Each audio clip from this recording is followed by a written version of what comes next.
ناظرین کی خدمت میں سلام و آداب. آپ دیکھ رہے ہیں وائس آف لداخ. آج جمعرات ہے، اپریل کے 4 اور رمضان کی 24 تاریخ.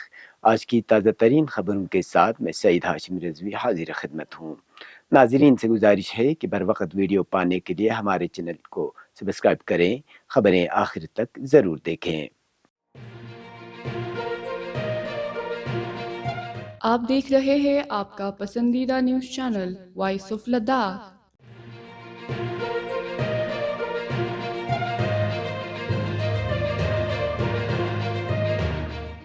لیفٹیننٹ گورنر یوٹی لداخ کے مشیر ڈاکٹر پون کوتوال نے لداخ کو درپیش ماحولیاتی چیلنجوں سے نمٹنے کے لیے سول سکریٹریٹ میں ایک اہم میٹنگ طلب کی، جس میں موسمیاتی تبدیلی مرکز کے قیام پر تبادلہ خیال کیا گیا.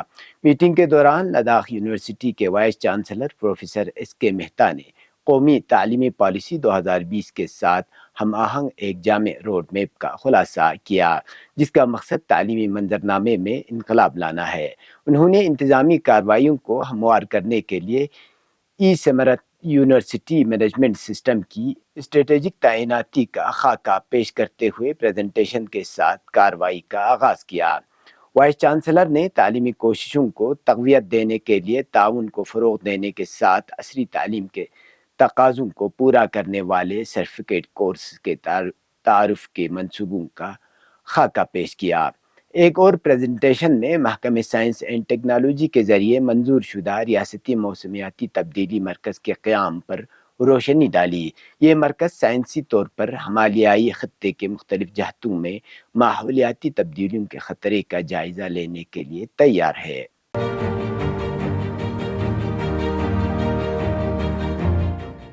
لیہ ضلع میں جہاں خواتین کی جانب سے بھوک ہڑتال کا سلسلہ جاری ہے، وہیں ایپیکس باڈی نے یہ فیصلہ کیا ہے کہ 7 اپریل کو لیہ کے عوام ماہر ماحولیات سونم وانگچک اور ایپیکس باڈی کے لیڈر چھرنگدورجے لغروک کی قیادت میں چنگتھنگ کی جانب پشمینہ مارچ کریں گے. اس دوران ایپیکس باڈی نے مارچ میں شامل ہونے والے رضاکاروں کی رجسٹریشن بھی شروع کر دی ہے، جن کی تعداد ذرائع کے مطابق اب تک 1000 سے تجاوز کر چکی ہے. پشمینہ مارچ کا مقصد ایپیکس باڈی کے مطابق چنگتھنگ میں پچھلے سالوں کے دوران چینی تجاوزات کا مشاہدہ کرنا ہے، جس کا اعتراف چنگتھنگ کے باشندے کرتے آئے ہیں، اور ساتھ ہی حکومت اپنے چنندہ لوگوں کو فائدہ پہنچانے کی غرض سے چنگتھنگ میں چراگاہوں پر سولر انرجی پروجیکٹ لگانے کا منصوبہ بنایا ہے، جس سے چراگاہ متاثر ہوں گے اور اس کا اثر پشمینہ بکری پالنے والوں پر پڑ سکتا ہے. وہیں بھارتیہ جنتا پارٹی کے لیڈروں نے اس مارچ کو لے کر خدشات کا اظہار کیا ہے. ان کا کہنا ہے کہ گزشتہ 3-4 سالوں سے چنگتھنگ میں کافی ترقی ہوئی ہے، خاص کر پشمینہ کو لے کر پیش رفت ہوئی ہے، اور اس پشمینہ مارچ سے چنگتھنگ کی تعمیر و ترقی پر اثر پڑ سکتا ہے. یاد رہے، چنگتھنگ کے اکثر آبادی کے ذریعہ معاش کا دار و مدار بھیڑ بکریوں کی پالن اور پشمینہ ہے. چنگتھنگ کے لوگوں کا الزام ہے کہ سال 2020 میں چینی فوجیوں نے ان کے چراہ گاہوں پر قبضہ کیا ہے، لیکن وہیں حکومت اس الزام سے انکار کرتے آئے ہیں.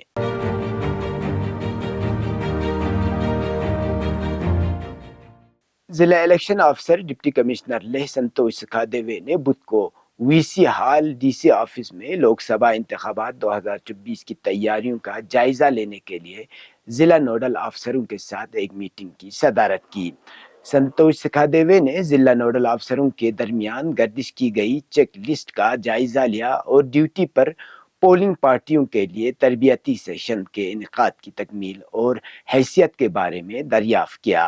انہوں نے کہا کہ تمام ٹریننگ 13 مئی سے پہلے مکمل کر لی جائے، جیسا کہ انتخابی رہنما خطوط میں کہا گیا ہے. انہوں نے مزید کہا کہ پولنگ پارٹی میں شامل تمام اہلکاروں کو شناختی کارڈ الاٹ کیے جائیں. آخر میں ڈی ای او نے ایم سی سی کے نفاذ کا اعلان کرنے کے لیے شہر کے چاروں طرف لاؤڈ سپیکر سے لیس گاڑی تعینات کرنے کو کہا، اور مزید کہا کہ تمام اجتماعات کے لیے پیشگی اجازت ضروری ہے. میٹنگ میں ڈپٹی ڈسٹرکٹ الیکشن افسر لیہ اے جی زرگر، اے آر او لیہ غلام محمد اور تمام ضلع نوڈل افسران موجود تھے.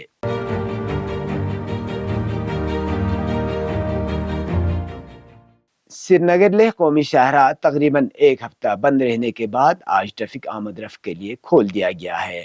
اس دوران سونامرگ اور سری نگر میں درماندہ مسافروں کے علاوہ ٹاٹو موبائل مال بردار گاڑیاں جو پچھلے ایک ہفتے سے سونامرگ میں سڑک کھولنے کے انتظار میں تھے نے زوجلا پار کیا۔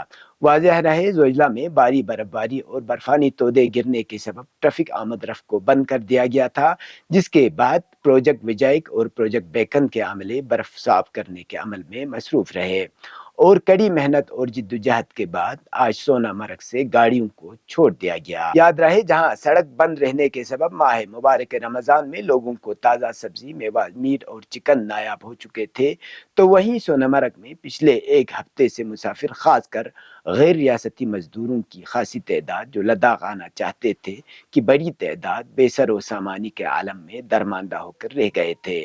اب دوبارہ زوجلا کھل جانے سے نہ صرف درماندہ مسافروں کو راحت ملے گی بلکہ بازار میں اشیاء ضروریہ کی قلت میں افاقہ ہوگا۔ اس سے قبل بدوار کو سونامرگ سے دراس کی طرف ایک میت اور اس کے لواحقین کے گاڑی کو ناموافق موسمی حالات کے باوجود جانے کی اجازت دی گئی، جو 3 روز سے سونامرگ میں درماندہ تھے۔ اس موقع پر لواحقین نے CEC Kargil, SSP Kargil, SSP Ganderbal, SDM دراس اور باقریہ ہیلتھ اینڈ ریسرچ سینٹر کے صدر کا شکریہ ادا کیا ہے۔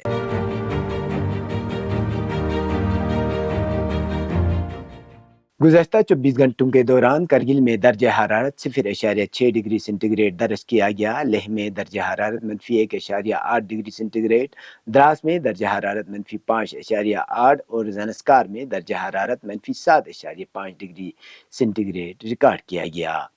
اب پیش ہے قومی اور بین الاقوامی خبریں۔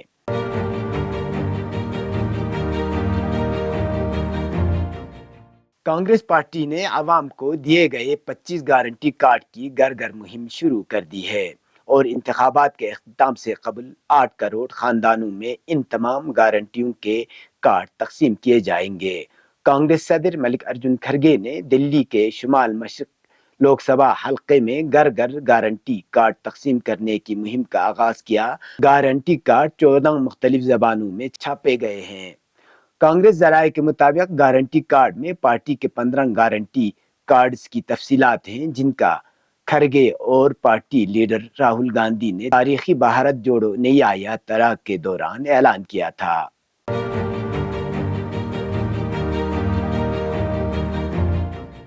موصولہ رپورٹ کے مطابق الیکشن کمیشن نے عام انتخابات کے دوران امن و امان کی صورتحال کا جائزہ لینے کے لیے بدھ کو سبھی ریاستوں اور مرکز کے زیر انتظام علاقوں کی پولیس اور قانون نافذ کرنے والے دیگر اداروں کی میٹنگ طلب کر لی ہے۔ الیکشن کمیشن کے ایک عہدیدار نے بتایا کہ اس میٹنگ کا مقصد انتخابات کے دوران امن و امان کو برقرار رکھنے اور ہر قسم کی غیر قانونی سرگرمیوں کی روک تھام کا جائزہ لینا ہے۔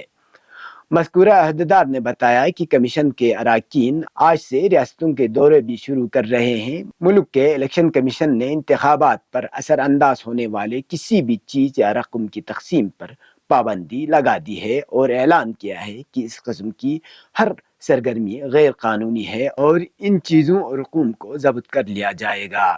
قابل ذکر ہے کہ ہندوستان میں الیکشن کمیشن نے 19 اپریل سے 1 جون تک 7 مرحلوں پر مشتمل پارلیمانی انتخابات کا اعلان کر رکھا ہے۔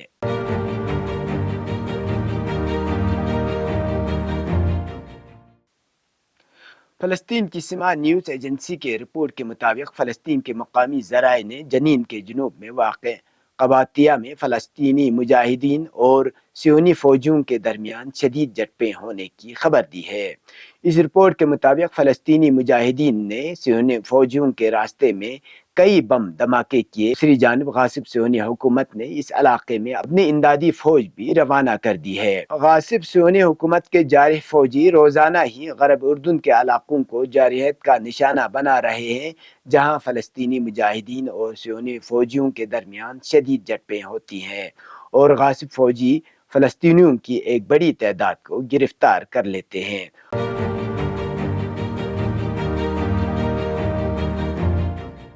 غزہ جنگ سے درست حکمت عملی سے نہ نمٹنے اور یرغمالوں کو آزاد کرانے میں عدم دلچسپی کے مد نظر غاصب اسرائیلی وزیر اعظم کے خلاف اسرائیلی عوام شدید احتجاج کرتے ہوئے سڑکوں پر نکل آئے۔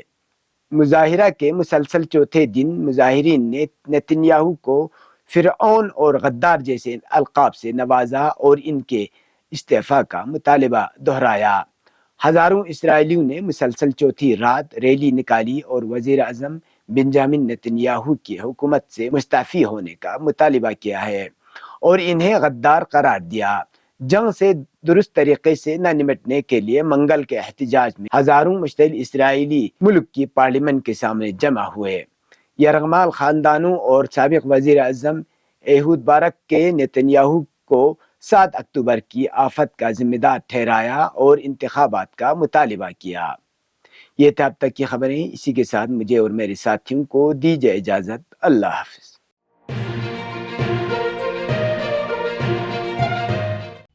مقامی، قومی اور بین الاقوامی خبروں سے باخبر رہنے کے لیے چینل کو لائک، شیئر اور سبسکرائب کریں، ساتھ ہی بیل آئیکن دبانا نہ بھولیں۔